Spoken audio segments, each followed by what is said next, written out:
Alors bonjour à tous. J'espère que vous allez bien avec cette nouvelle journée de confinement. Voilà.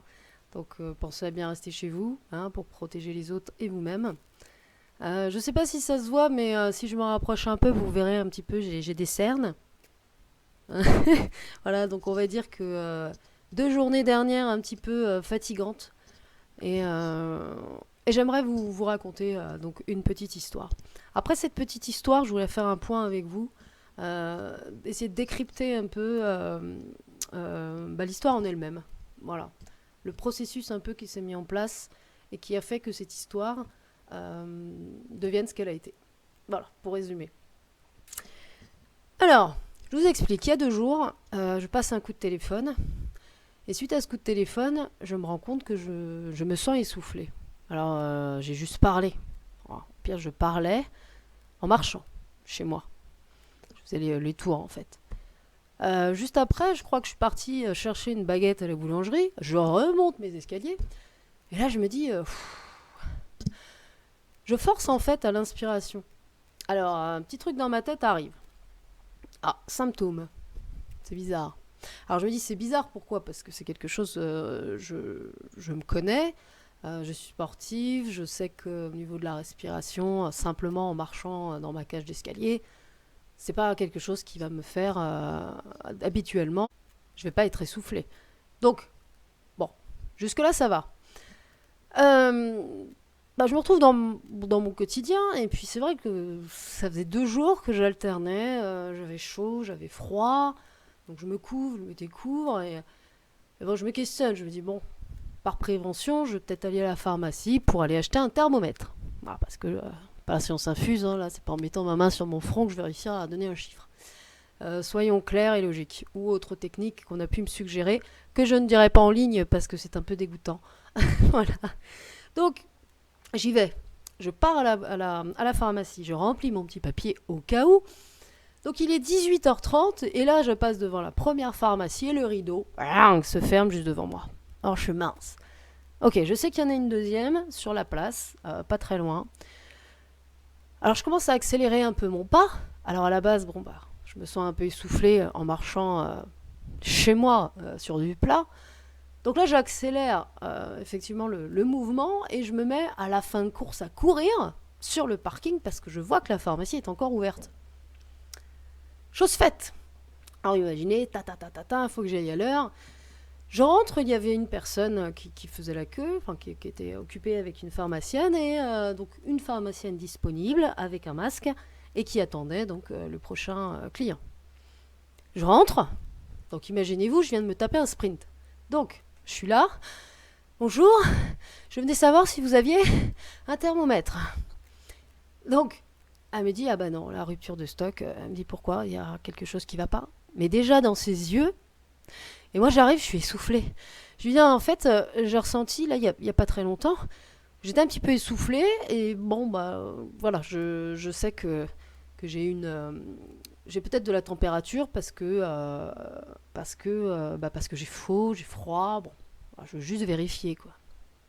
Et là, si vous voulez, se met en place euh, quelque chose de différent. C'est-à-dire que je suis la cliente qui arrive et qui a l'air d'être en forme. J'ouvre la bouche et là je vois la pharmacienne qui commence à reculer. Donc par effet miroir, si vous voulez, j'ai cette même sensation de recul. Je recule comme elle-même recule. Alors on est déjà à une grosse distance, mais elle recule encore. Première chose qu'elle fait, c'est me chercher un masque. Elle me demande de le mettre immédiatement. Donc comment vous expliquer? En fait, à ce moment-là, il y a quand même quelque chose qui commence à se passer dans mon corps. C'est ressenti dans mon corps. Et par la suite, le mental s'est mis en route. Donc dans mon corps, pourquoi? Parce que je suis arrivée, moi, cliente normale, et que là, je suis confrontée à une peur de l'extérieur. Et en plus, l'autre client me regardait comme si j'étais effectivement devenue quelqu'un de potentiellement dangereux. Ce qui est compréhensible, bien sûr. Donc je suis là et je me retrouve un peu une attitude de sidération. C'est-à-dire que je me sens, je me dis, dans ma tête, là, tout ce qui se passe, c'est mais on est au courant quand même qu'il y a un paquet de personnes notamment, enfin surtout les médecins qui manquent de masques, et là moi qui arrive, on m'en donne un direct, c'est que je suis visiblement source d'un danger potentiel qui visiblement est visible, pour le coup. Visible et bon, encore une fois, j'essaie de lui expliquer que je suis essoufflée parce que je reviens du parking. Elle me dit non, non, non, mais là en plus vous avez les yeux rouges, vous avez sûrement de la température, vous mettez le masque, vous rentrez chez vous, vous isolez et alors vous appelez votre médecin traitant ou vous appelez le 15. Mais d'une manière en fait où si vous voulez, ça fait combien de jours que je suis pas sortie de chez moi, à part en bas dans la courette ou alors au bord de l'Oise, prendre un petit peu de soleil, une demi-heure maximum. Et je redécouvre en fait le monde extérieur avec ces systèmes de bâches dans les commerces, si je vais faire quelques courses, bon, tout en prenant les précautions, mais n'empêche que je suis sortie de là, j'ai dû croiser 4 personnes, j'avais mon masque sur moi parce qu'elle me l'avait conseillé et je ne veux pas prendre de risques. Moi, voilà, personnel médical, il faut quand même prendre en compte ce qu'on nous raconte, et puis c'est pas une critique, je l'ai fait. Je marche et je croise 3, peut-être 4 passants et là je vois que leur regard en fait, et on se sent, enfin je me suis sentie à ce moment-là, bah mal. Premier réflexe, bah, j'ai appelé ma famille. Parce que je disais, ouais là il faut que je trouve un moyen aussi pour prendre ma température, parce qu'il faut que j'ai des éléments à me porter, notamment si j'appelle le médecin.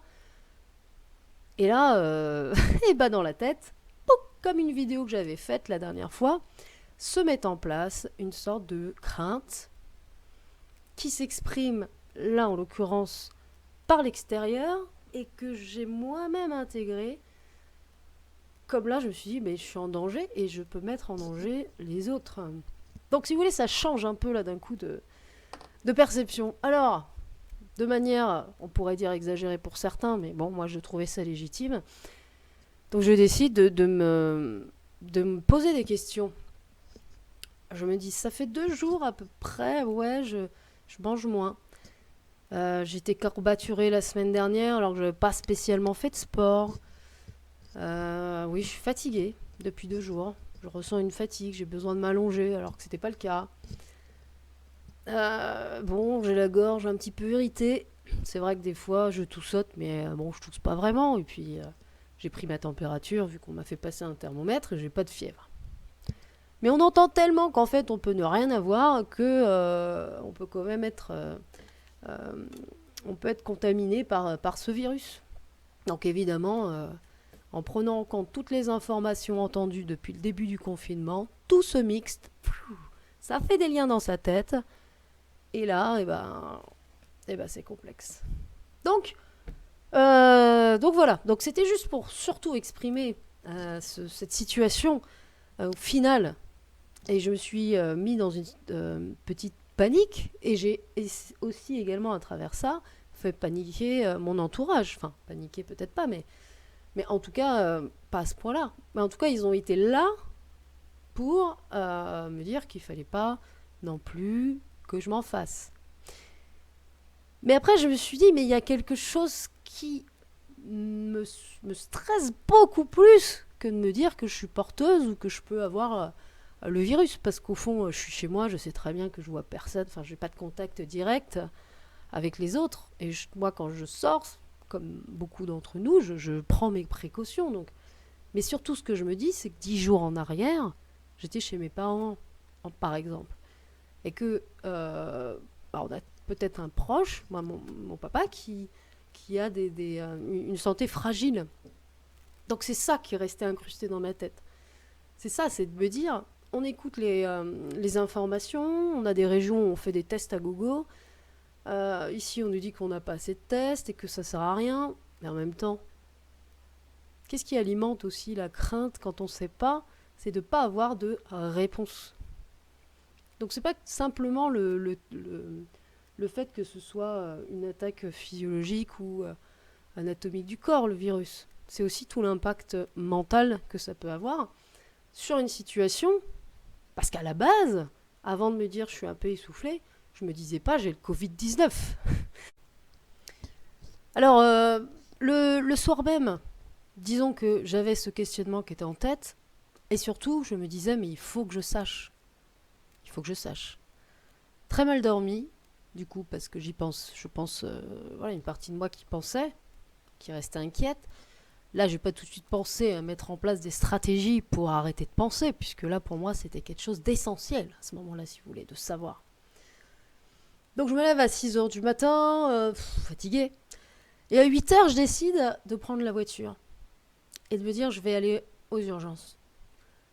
Pourquoi? Pour demander simplement s'il était possible, en cas de symptômes, en tout cas, voilà, c'était un questionnement, est-ce qu'on pouvait éventuellement se faire tester sans avoir là des détresses respiratoires intenses, et surtout que par inquiétude pour mes proches, c'est toujours mieux de savoir pour pouvoir éventuellement qu'ils prennent davantage de précautions sur leur état.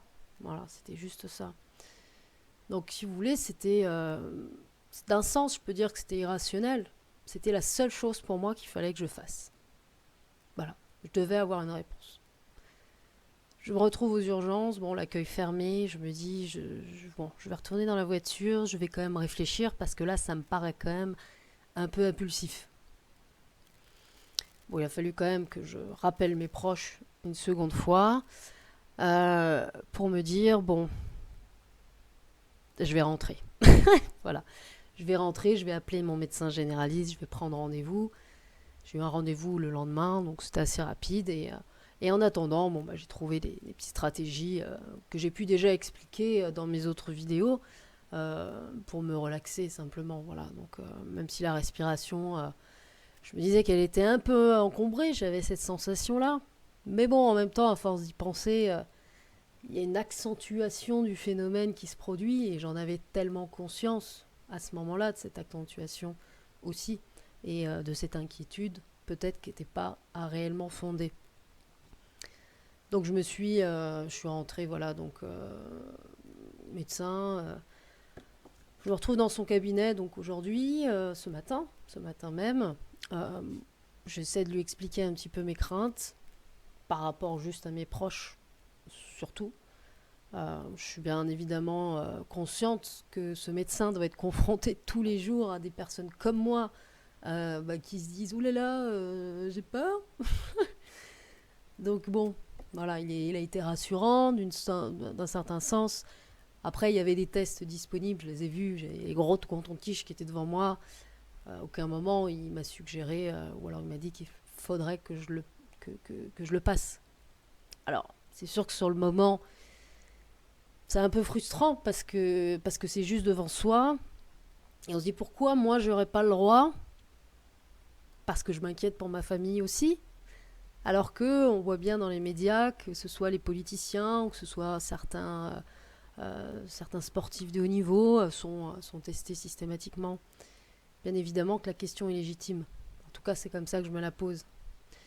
Mais c'est comme ça. Voilà, faut faire avec. Faut faire avec. Faut penser aussi que les personnes qui ont peut-être plus de détresse auront besoin de ces tests. Donc, j'allais pas harceler le médecin à lui dire non, non, je veux ma réponse, je veux ma réponse. Là, franchement, là, sinon, ça aurait été grave. Non, non. Donc bon, il m'a quand même donné un traitement sur 6 jours en me disant que s'il y avait une évolution de quelques symptômes que ce soit, que je le rappelle. Voilà, que je reste tranquille chez moi et que je suive le traitement antibiotique, du sirop, enfin bref. Et de vérifier ma température de temps en temps. Voilà. La prise de température chez le médecin, par contre, j'avais de la température. Alors, ça c'est pareil. Allons comprendre. Température chez moi, j'en ai pas. Température chez le médecin, j'en ai. Des fois, le corps, il met des choses en place de manière assez bizarre. Voilà, mais des fois, c'est aussi intéressant d'essayer de décoder un peu ce que ça peut vouloir dire. Voilà, c'est pour ça. Sûr que le corps, parfois, il met en place des choses. Il met en place des choses alors que physiologiquement parlant, ou si on faisait des tests réellement précis, on sait très bien que le mental peut jouer sur le symptôme et peut jouer sur ce qu'on appelle psychosomatique un petit peu. Donc j'ai relativisé aussi là-dessus en me disant que j'avais bien quand même conscience que plus on pense aux choses, plus parfois elles se mettent en place. Relativiser, et puis c'est vrai qu'à ce moment-là, c'est là où les petites techniques que moi-même j'applique sur moi, que j'ai donné dans d'autres vidéos, sont utiles. Donc ça m'a été utile également en parallèle. Voilà. Bon, je vais arrêter avec cette petite histoire. Au final, je préfère en rigoler, même si je n'ai toujours pas de réponse à ma question et l'inquiétude pour mes proches reste là jusqu'à temps que les jours passent, bien sûr. Et voilà. Je vous souhaite une bonne journée. Je reviendrai vers vous pour justement donc vous parler de ce petit processus qui peut se mettre en place en nous et peut-être à quel moment et comment faire pour que ça s'installe pas. Voilà. Allez, ciao.